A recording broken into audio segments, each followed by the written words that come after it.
What's going on? Not much. Loads, yeah. Cracking. Tipping along. It's quiet in Marconi House. No news. Big week of transitions. No news here. It is a big week of transitions. It's not actually quiet. You might hear noise in the background as we're doing the digs up here, and that's why there's been that's why we're sweating, because the air conditioning isn't working, and also there might be some drilling over the course of the 2.5 hours that we're on air that you might have noticed for the last week or two. So first off, apologies in advance for that. But yeah, what other transitions? Well, you're not quite losing a founding member, are you? But what are we? The second wave, third wave? He's on the Mount Rushmore of off the ball. Someone from like Fergie's 07, 8, 9 team. Is that what that team was?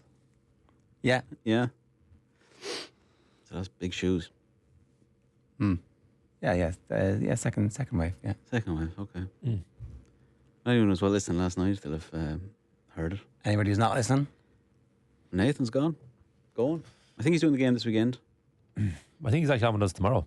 Oh, he's on with us tomorrow morning. Sorry, he is, yeah. He will be on about 9:30 tomorrow morning. So we did a big emotional farewell in the office, but we'll talk to him again tomorrow. You put the rumours to rest, though. Why do you have the mic there? Me? Yeah, there's a lot of people talking. talking. Spokesperson for this. People were speculating where Nathan was going.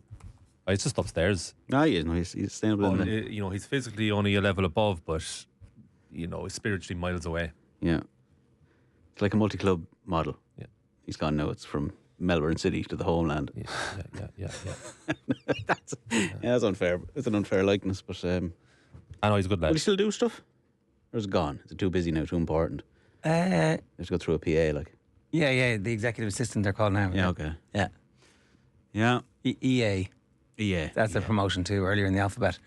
Managing editor to Today FM is the exact role. So I suspect he'd be quite busy. Yeah, probably. Good station. A lot of upside. I heard you compare him to David Moyes. Keep that analogy going. Well, that was obviously that. Did I do that on air? Yeah, you did. Yeah, you did. Yeah. I thought I only did that in the office. Well, that was that was the roast part of it, and then you moved to the nice part. No, it's fair. It's a tough one in a top station of the year, isn't it? Yeah, exactly. Yeah. Well, he brought that up. Tough going into the top. Yeah. At his peak. But he'll be sorely missed now, in all seriousness. Yeah. I think someone definitely said it last night. It might have been Adrian. But in terms of driving standards, geez, I've never known someone like it. Because I was fortunate enough to work. I don't know, it sounds like he's dead. But I was fortunate enough to work with him on the Thursdays. Well, I mean, Arthur, he is officially dead to us as of 10 p.m. Saturday night. Numbers are blocked. We'll never mention his name again. We'll expunge his picture from all of the promotional material. AI out this person from all our... But geez, yeah, incredible work ethic. Serious. It wasn't too surprising, right? Because you're hearing about it, you're like, oh, that makes sense. Whereas it's not the most obvious transition. Like you do hear it and you're like, oh, yes, that's some going. But yeah, it'll be amazing for him. Sort of shock to the system, though, isn't it? It is. It's a lot of IP. Oh, that's a big loss. A lot of IP. You're happy for the guy. That's a big loss. Do you know where he was? Extraordinary. There's no chance he's listening to this as well. I'll never hear this. I don't know.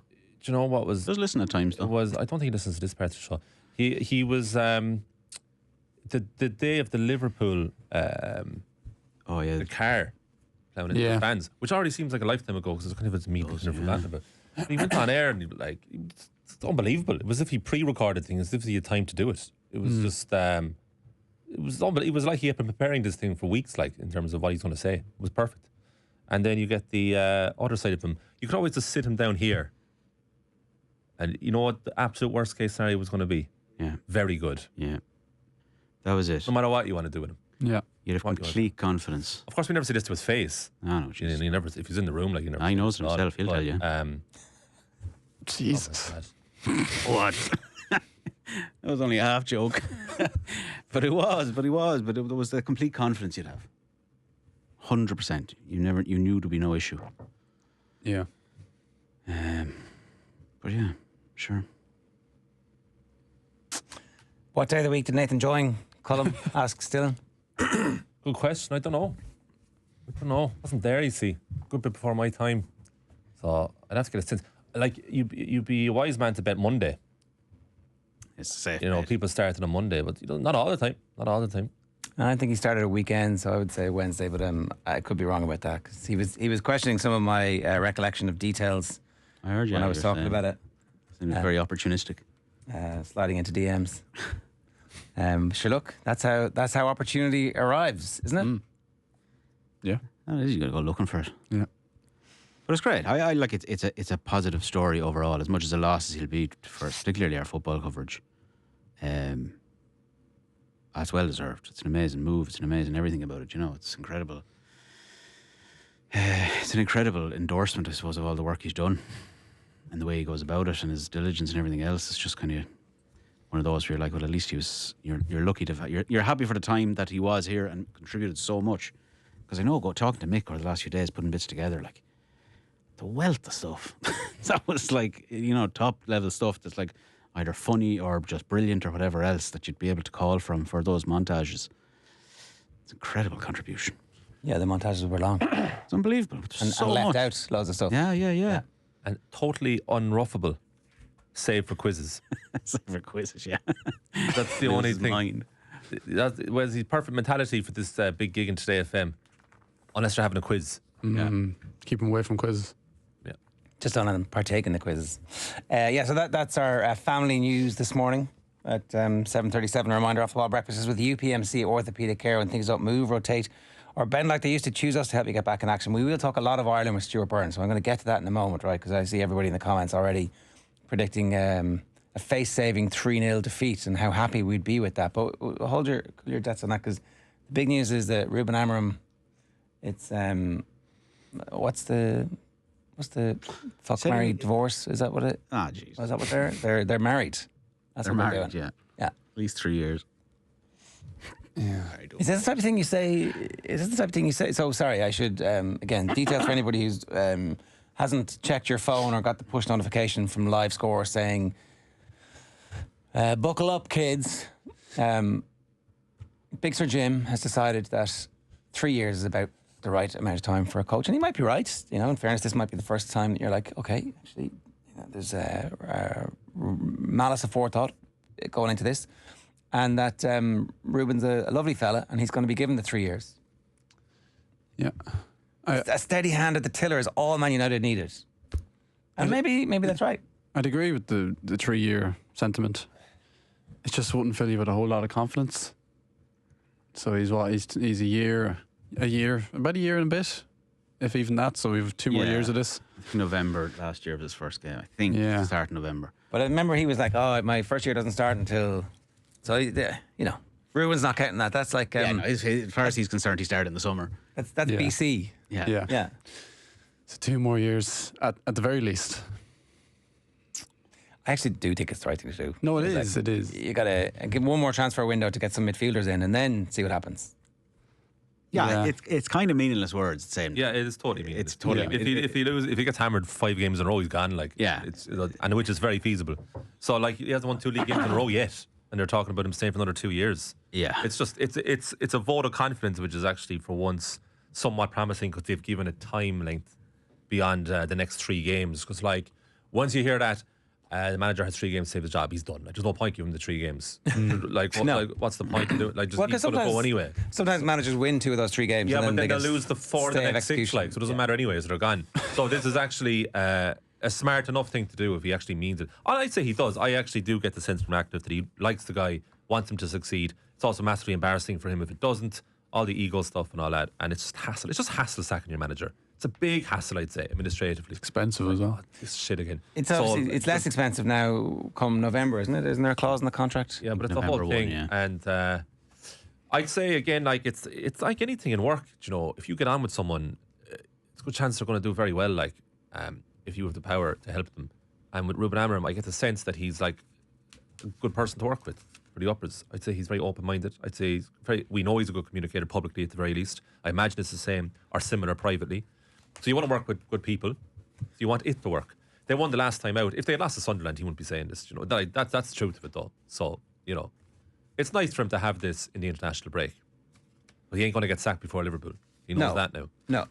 Does it give him some confidence? Like, is it actually? I mean, it probably does. Yeah, like he's going to have to be. The one thing that will help him is, we're saying, like, if he loses the next 5 games, he's out. He'll be spared if they're inconsistent, I'd imagine. That's what that does give him. So they say they get beaten well by Liverpool. Next time out, they get a point or a win, whatever. Grand. Next 2 games, they lose 1, draw 1. They win the one after that. Yeah, grand, go on, stay. They'll have to be really bad. And he did acknowledge that Amorim hasn't had a good season yet. He was speaking on the London Times podcast. It's called The Business. It's like a Formula 1 car. The better car you can build, the quicker you go. The better your squad, the better your football should be. I mean, this is the stuff that made him a billionaire. Good business talk. Why a billionaire doing a podcast? So a lot of what we've done in the first year is spend an awful lot of time putting the club on a sustainable, healthy footing. Like, in fairness, it does sound like somebody in the building is thinking about Manchester United all the time, who has the power to do stuff, which the lame duck various CEOs in the past who've been managing the debt and making sure that the dividends are being paid. And with the amount of money they have, they're going to get something right over a period of time. Like, I do think the 3 attacking players are an upgrade on the previous attacking players. And so if you were to upgrade 3 midfielders in the next transfer window, then suddenly you've got 6 reasonable players, no? Yeah, you can turn it into a positive really quickly, but it is completely results dependent on what just happened. It's not about players being brought in. Like, again, if I go back to the Sunderland game, which wouldn't have been a surprise if that was a reverse of a scoreline, right? It wouldn't, going into the game. You wouldn't be talking like that. So isn't that the point? Be all done. And actually, in fairness to, as everybody knows, I love the man. In fairness to Big Sir Jim, in this instance, what he's doing here is removing that knee-jerk swing. It's like, at the end of the season, we're going to make a judgment. But actually, we're going to make a judgment at the end of the following season. And if he keeps saying that and, and then removes himself from all public discourse, and because most of the leaks that used to be there seem to have gone. Whenever various players who have left the club, agents seem to be getting stuff, that doesn't seem to be coming out as much. I think the leaks have gone because the manager's taking it on himself to say how poor the club is, because he is not shy at all and saying how bad they are. So when your manager comes out and says all that stuff, leaks are less powerful after that, because every other manager tries to hide the fact that it's really bad at the club. So if your manager's like, this is a completely flawed environment, this is going to take years to fix. Then if you have a fella saying, it's terrible behind the scenes, it's like, your manager just said that. He's helping him that way. It's the way that Ferguson used to protect his players by distraction. If he was fuming with his players, he'd get angry at the media about something else. This is kind of Amorim's perverse way of doing that. I'm not saying it's unprecedented, but I haven't heard a vote of confidence this lengthy before. Yeah. So it's a good idea. It's a good idea in words and writing. It was fairly meaningless. There's a guy, and I think it's really interesting the scythe over and back, and I think I heard this. It was on the Athletics Man United pod. They were talking about it, and if you were to say now, I'm not claiming credit for this, but I thought it was a great way of putting it. If you were to say now that Man United finished 6th, say they finished 6th, I think we'd widely say, geez, that's been a pretty good season. Fair play to them. But last season, Villa obviously finished 6th. They lost 10 games. So, like, there's a lot of defeats that, I don't think Man United will finish 6th. If you go, it's like... But they could easily. It's feasible, but, like, just that, in that position, you'll have to lose an awful lot of games along the way. It's not like, I suppose... So you can't sack them after every defeat? I just don't think you can. Yeah, it has to move away somewhat from that. No, because it's just like we're all guilty of it. Like the Brentford game, I thought was shocking. I thought they were shocking. It's like, this is done. This looks finished. They're not doing it. To come out the next day, it's a far more controlled performance. Who knows? I just think that I'm not sure if there's anyone. Correct me if I'm wrong. If anyone thinks, I don't know if there's anyone you'd go and say, well, that's the answer. That person's the answer. So you go and get them. I don't know if anyone can come in and make a tangible difference. You need a very qualified football director to be able to look at the squad and see what managers are out there who will be able to get something out of that squad, and then or go for someone who's going to have the force of character to come in and a bit more experience. But like, that's relatively fluky, isn't it? Being successful at that. The 3 years thing kind of makes sense in that it's a relatively inexperienced football operations there. So I don't think Jason Wilcox has ever had a role that senior. No. I don't think Omar Barada ever has. They're all kind of learning. I mean, at least he was coming from somewhere. Yeah, not the same role though. He's more responsibility here and way more work to do. They've hired someone else now in as a director of football operations from Brentford. And what's the split in... I think that person answers to Wilcox. Right. So they take care of all the... I think, scouting? No, it's a bit more mundane than that. It's just kind of like... Contracts? I don't even think it's that. It might be just the day-to-day of actually running the football club. Your travel, your different bits and pieces. Fucking hotels. Yeah. Someone's got to do it. But I suppose it frees up whoever was filling that gap to do what they're supposed to be doing. I don't know. Like they'll be so interested. There's such a point of interest all the time that it's very hard to escape that week to week because it doesn't. It's always kind of just it's flux depending on what's happened most recently. Look at Mikel Arteta at Arsenal, says Jim Ratcliffe. He had a miserable time the first couple of years. Did. When did he win the cup? They won the cup the first 6 year. months.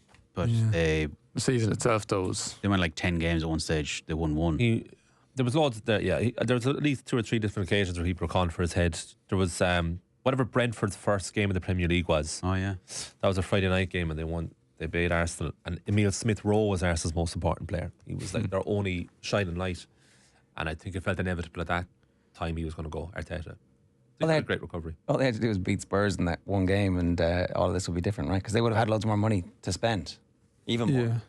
Yeah. He just didn't have any players. It was the same kind of scenario as well. Once he started bringing players he wanted there, things started to turn. Like, do you mean Man United in the summer just gone? Would have had more money. Yeah, wouldn't they? I don't know. Like they spent 200 odd million. Like Yeah, I don't think they were going to go too much. They couldn't go too much higher. I think you can. The difference they're talking about the amount of money from the new. So this is in one of the papers today. The new European deals are going to be pan-European. It's going to be the first time that like one of the big streamers is going to be able to buy first choice for all of the European nights. Essentially, they're saying, "Hello, Netflix, Prime, and YouTube. Would you like to give us more money than anybody's ever given us before?" And the difference between Champions League and no Champions League is stark. So they might have been able to spend 400 million. Maybe. They never seem to have too much problems finding the money. They don't, except for the staff lunches and Christmas bonuses and all the stuff that the cuts are the fabric of the club. All right, so you're all happy that Amorim's sticking around. delighted, yeah. Yeah, I just Enthusiastically. You just don't want it again the same sort of thing, like from a supporter point of view, that it's there's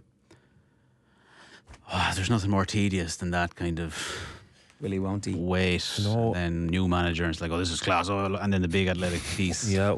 8,000 words. It's like, The oh inside my story. God, what the hell's going on? This guy's unbelievable. It's like, oh wait, no, it's actually just it's a football university. It's a point. He's kind of charismatic and charming, and he wanted to work for him. But we're just days away from the inside story in the Athletic. yeah. We're days away from It's that in piece of drafts. Amorim, It's in That's why drafts. I find it tough. You can't get too enthusiastic about Amorim because the hurt is around the corner, It's like you're falling for someone, but you don't want to admit it. You're falling for Amorim. You're falling for someone, but like you're just afraid to commit because it'll blow up in your face. That's just football nowadays in general. That's Like just football, mate. VAR as Yeah. well. But did you not can't fall feel for good Amorim anymore. early and hard? Yeah, well, we had our summer, yeah, and then went back to the day job, so to speak. But still texting. Long distance.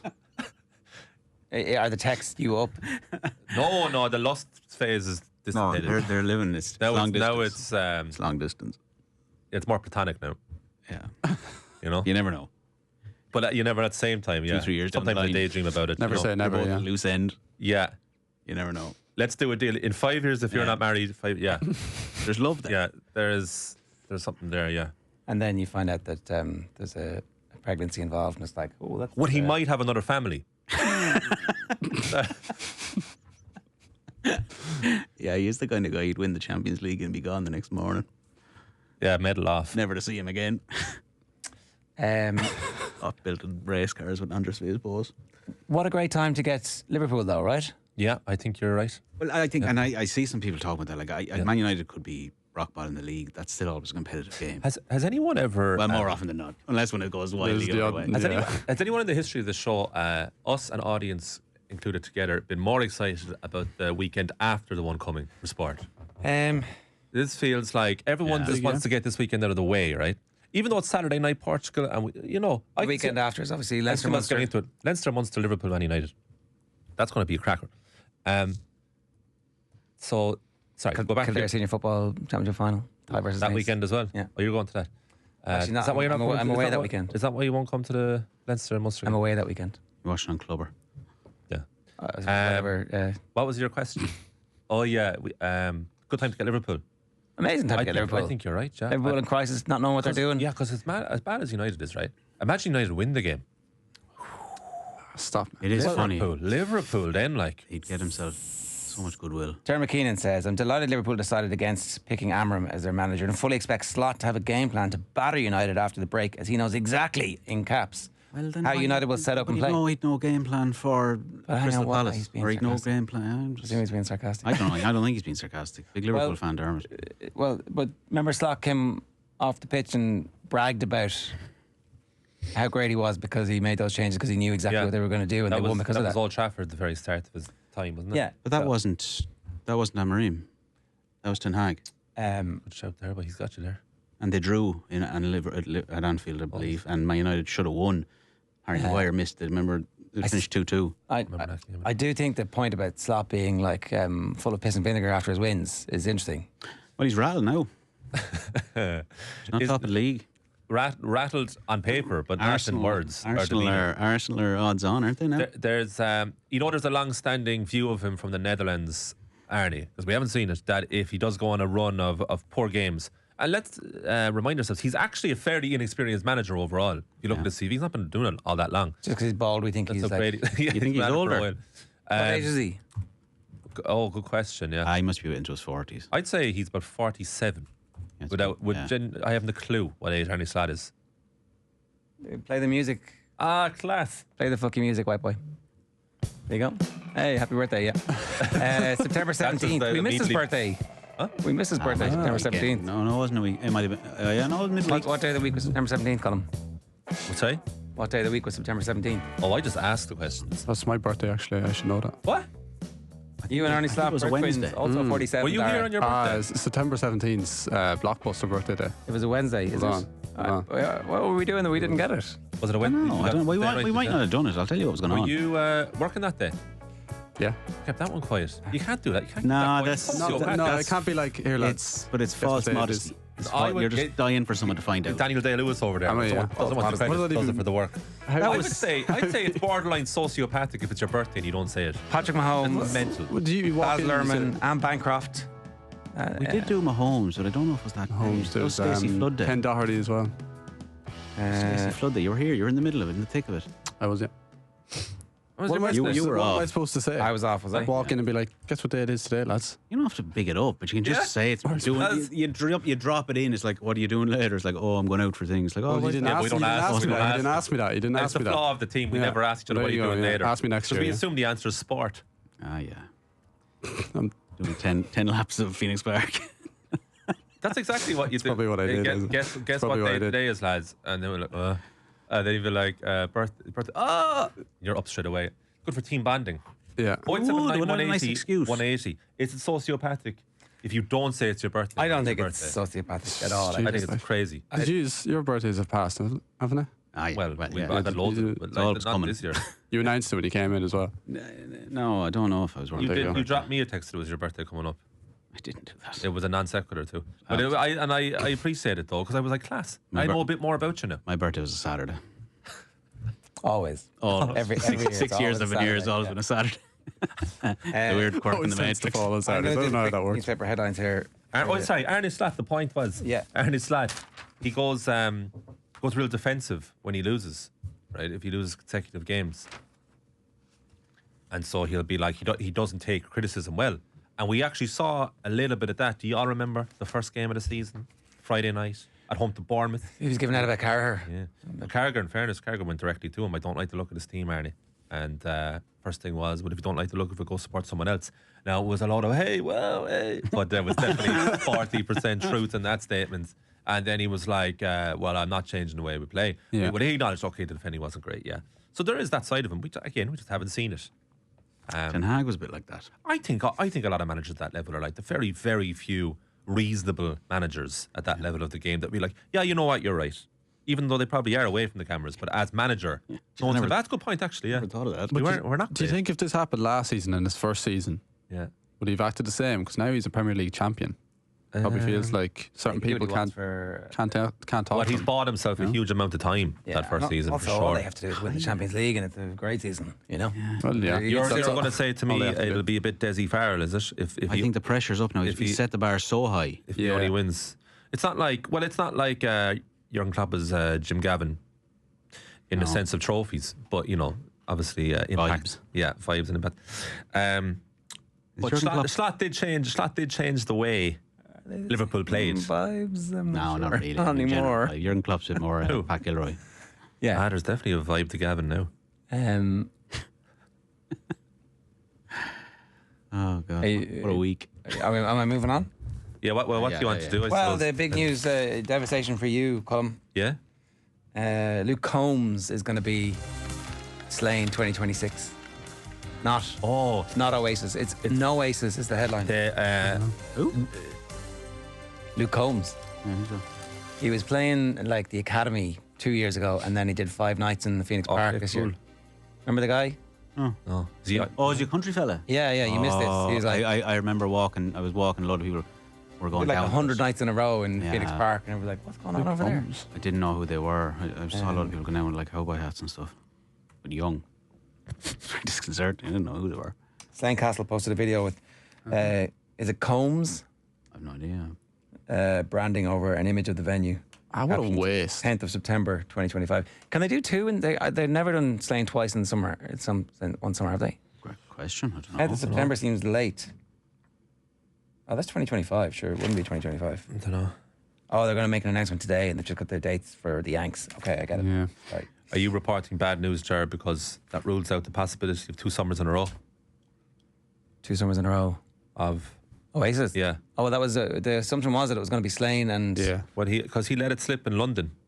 The gig that Adrian Barry was at, Liam, that we'll see you next year. But who's to say they won't come back? What this time last year did we know about the reunion? Yeah, all the tickets had sold, hadn't they? Was it October? Yeah, it probably was. Before that. Yeah. But Richard Ashcroft's playing the 3 Arena. 3 Arena is good, and it's on sale tomorrow, is it? Was it? I'd be all over that now. Hamer will fall. Heimer. I've Heimer. for the Hammer will fall. No, I'm just I'm Hammer for the will purposes of the headline or generally. Oh, both, yeah, I suppose. I'm a Hamer guy.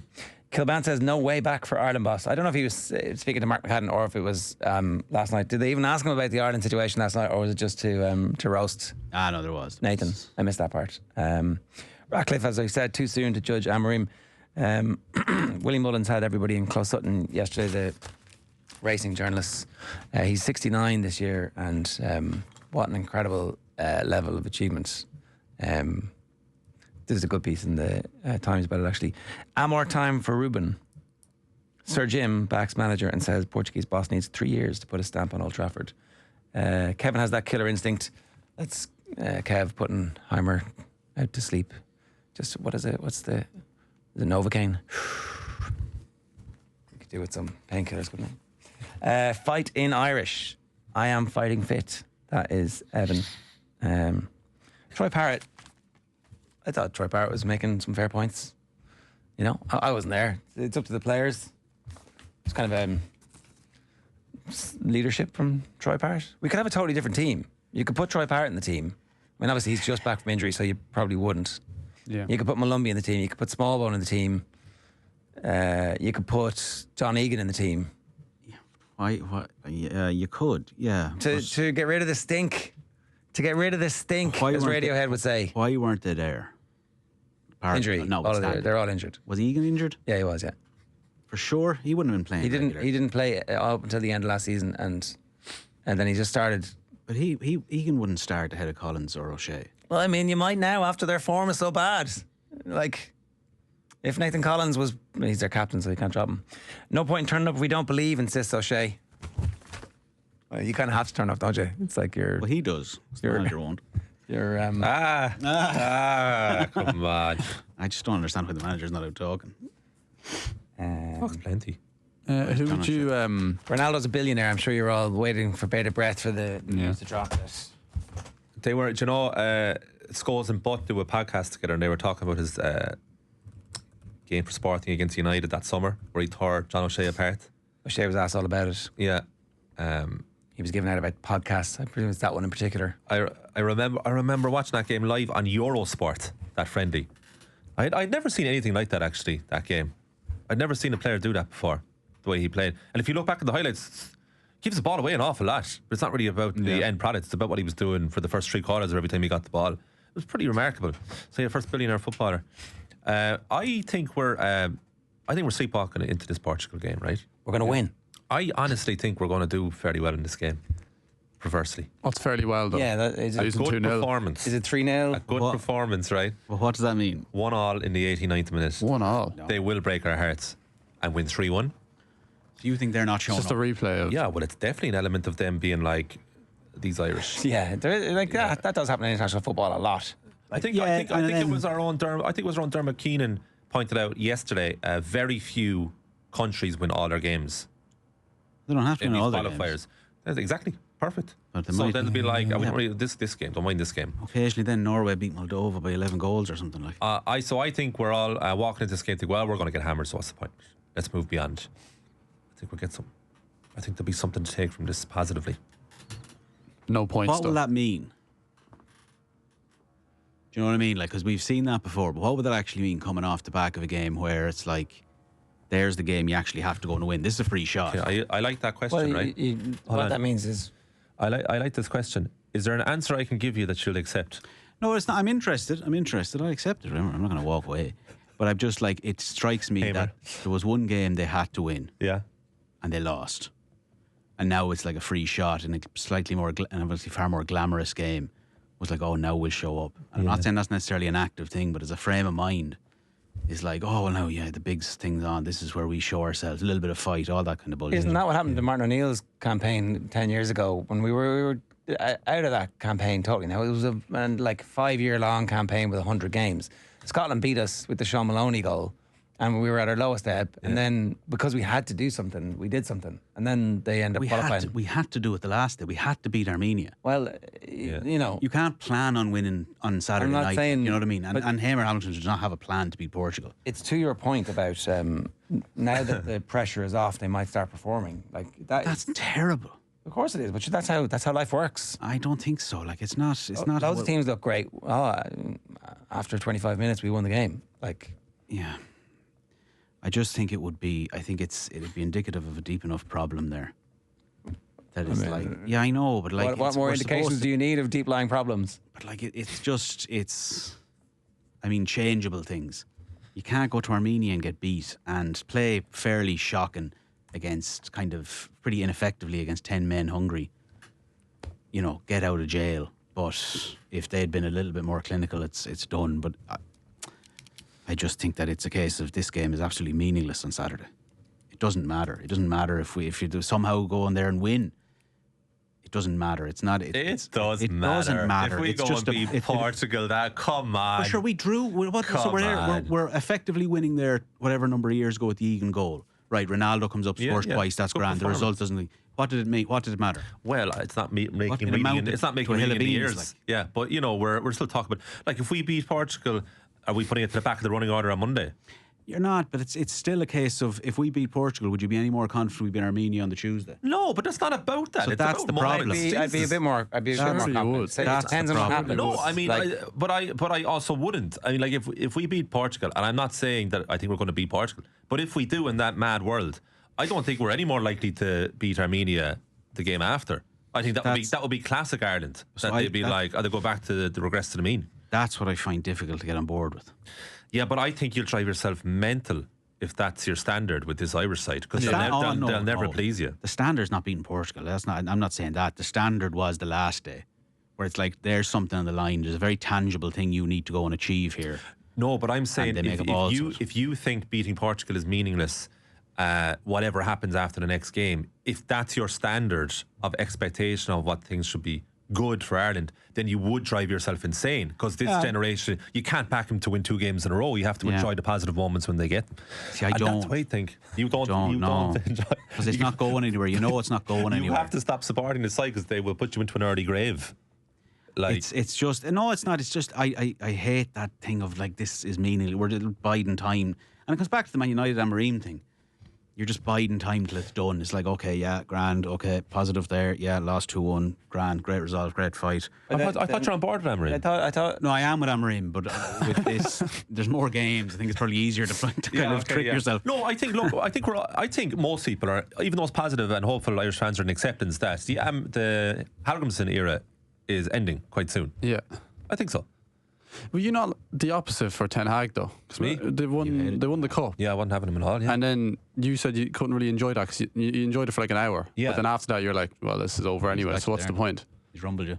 No, that backs me up. That's absolutely true. Yeah, No. I thought I hated that era of United. I hated it because you're just biding your time. because I was like, what's the point? I was, to this day, think it was the biggest waste of time for about 4 months.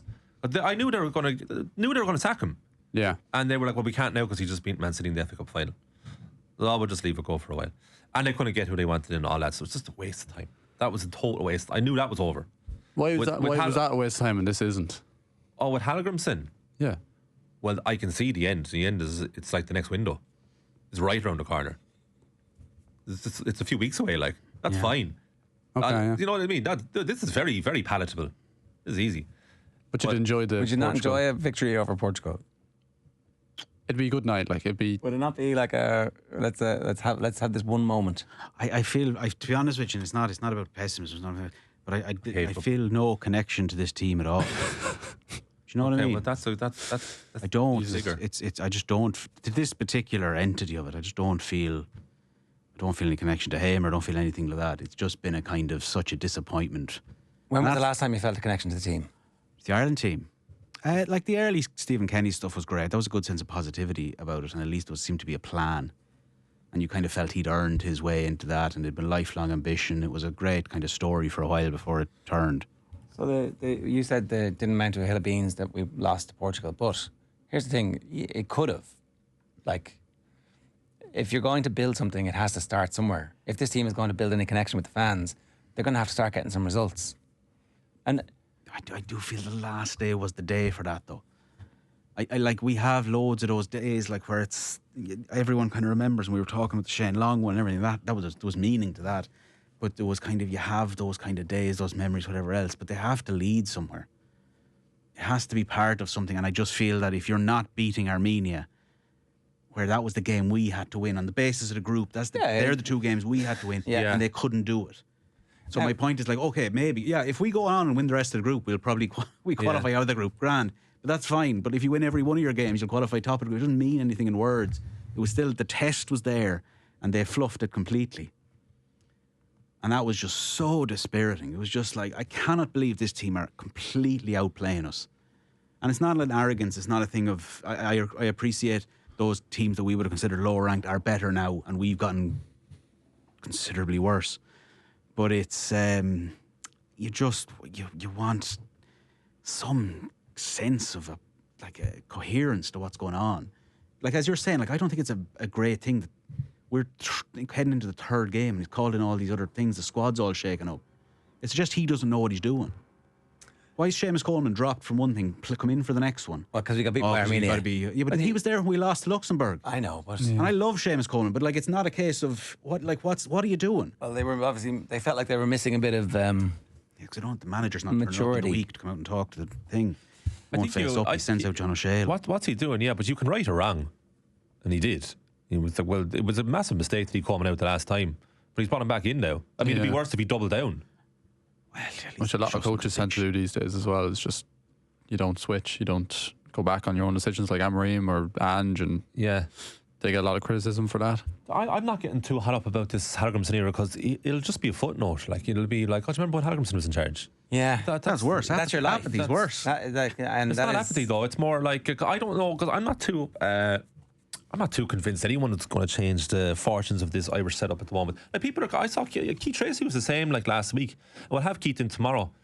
He's like, why are they bringing X, Y, and Z back into the team? Because they're the players available.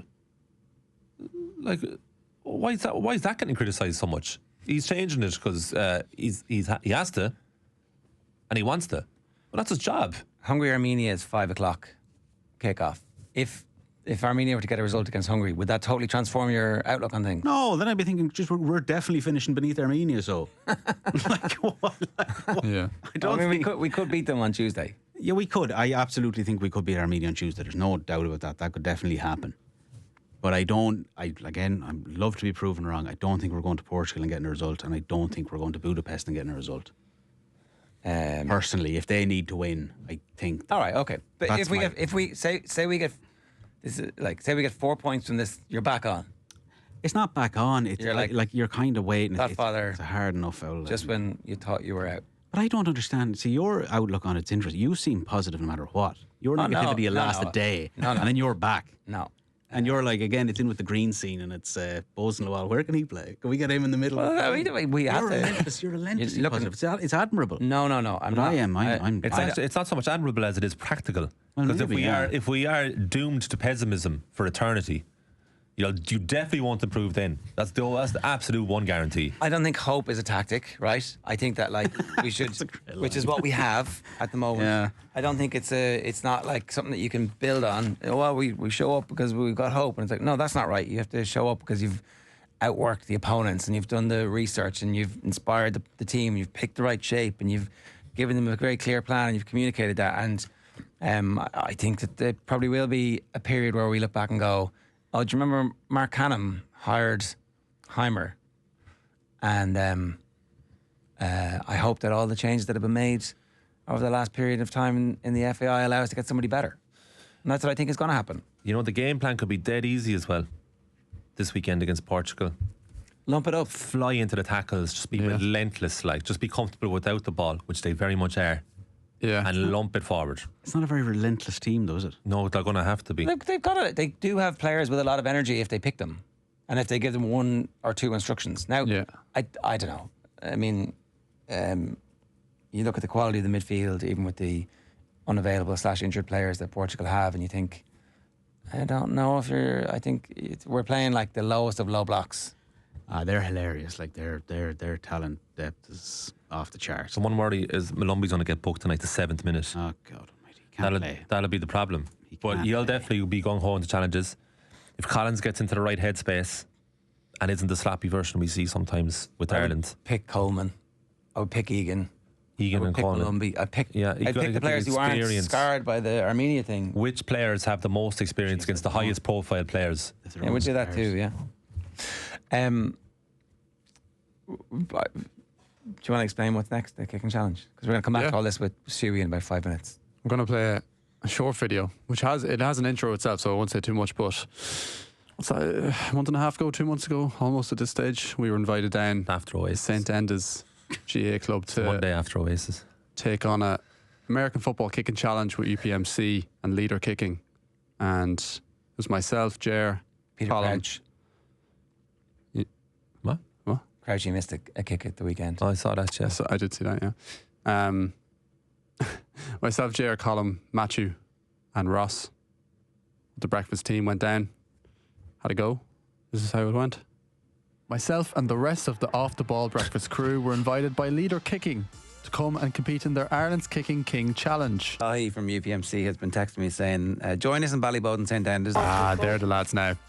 They're ready to go. Look at them. It's a knockout format. You miss, you're out. Yep. That's what we're working off. There you go, lads. We're all 1 kick away from that. Like. Starting at 10 yards, the lads will move back 5 to 10 yards for each kick. I think it's worth introducing you to today's Kicking King contenders.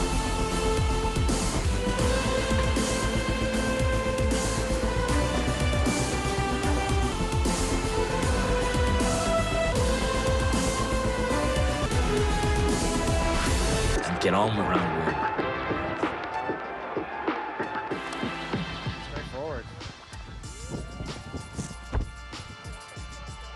nice. Oh, nice. Effective. You got it done. Beautiful. Just think of the content. I was soccering it. Ah, yeah. Never indict. There you go, Lacey. We're all one kick away from that, like, you know. That's the problem. Second worst, that's all I needed. Just angry with the ball. Well, yeah, that's all she wrote for both Ger and Russ. Yeah, we may not be here for too long after all.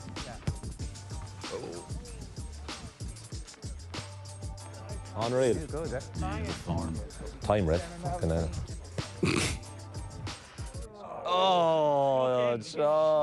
Before we go any further, things were going from bad to worse for poor Ross.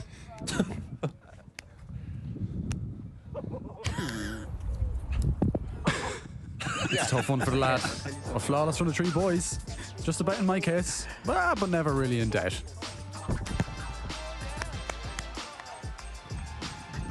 Lovely. Never like, look at that. And he did. The boy's a star. Pulled the shorts up like Ronaldo. There we go. I was getting some amount of abuse from the sidelines in this. With the shorts up. Strike. Yeah. Was that the first time you'd done it? Lovely. No, that's what I do when I'm kicking in. When you're kicking rugby? Yeah. Whoa. It's just a tick, like. Oh, in the net. That's in the net. Oh, Oh, he bangs it. beautiful. Great kick. Career. Can he do it? Oh, yes. Oh, Tom stays going. Let's go. We'll take it Beautiful. back. Despite his protests, Colm Boohig departs the competition at round 5. Keep No going. second missed. tries That in is life the win. here, boy. The board. Oh, Oh, great ball. beautiful kick. Let's go. Matthew, the pressure. He's delighted with himself. Look at it. The pressure is on. You have to score, otherwise it's all over. Waste of a journey here. It is up and Ah, it is Matthew, Brennan. Great ball.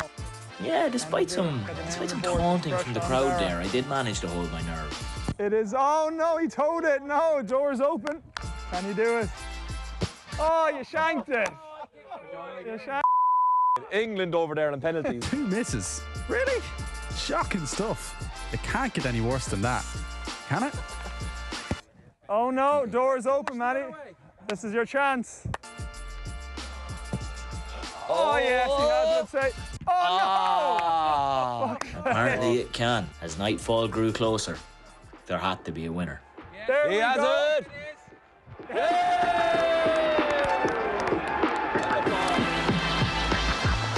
It's just like the Masters playoff. Everybody bottled it, and then at the very end, the class rises to the top. Yeah, we cut out about 7 attempts there. No, we didn't. I'm joking. It was a lot of Hard, fun, though. was it?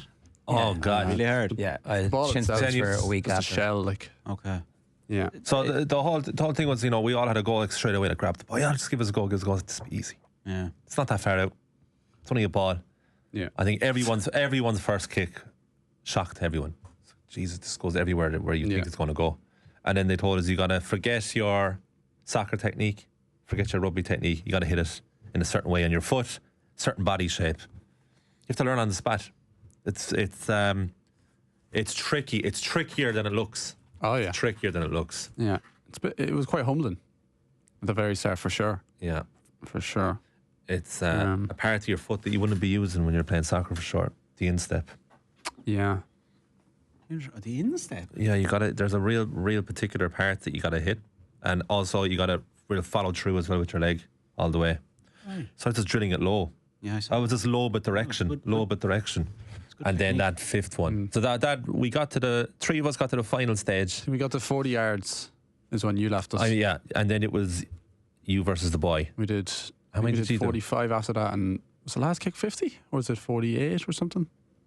Pretty far back, to be fair. Those boys are kicking 50, 60 now, aren't they? Yeah, Away from easy. it. And they're hitting the Further, back netting as well. Like, In smashing the it. meantime, Jude McTamney has made his full proper season debut. He's 2 for 2 on field goals and 3 for 3 on extra points. The Giants are stinking the joint out at the moment, though. So, but he is playing in the NFL, and it's way more realistic now for people here to think I can play in the NFL. If you're a reasonable kicker, you're making 800 grand to $1 million a year straight off the bat, and then if you get good, you're making 3 or 4 million a year. So it's good money. Serious money. Right, 20 minutes past 8. A reminder off the ball breakfast is with UPMC Orthopedic Care. When things don't move, rotate, or bend like they used to, choose us to help you get back in action